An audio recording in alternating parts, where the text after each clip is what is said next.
ছাত্রলীগ নিষিদ্ধ করে দিন।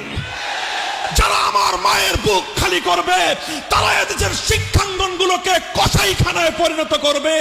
আমার মায়ের সন্তানেরা পড়তে গিয়ে লাশ হয়ে মায়ের করে ফিরে আসবে।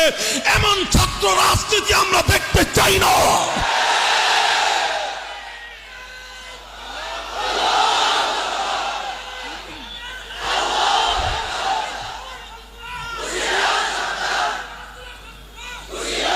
সংগ্রামী সাথী ও বন্ধুগণ, জানি এই কথাগুলো হজম করা বড় কঠিন আপনাদের জন্য।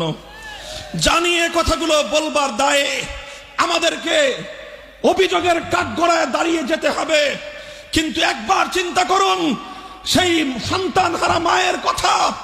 একবার চিন্তা করুন যারা এভাবে টর্চার সেল তৈরি করেছে। বুয়েটের মধ্যে টর্চার সেল তৈরি হয়, সেই টর্চার সেলে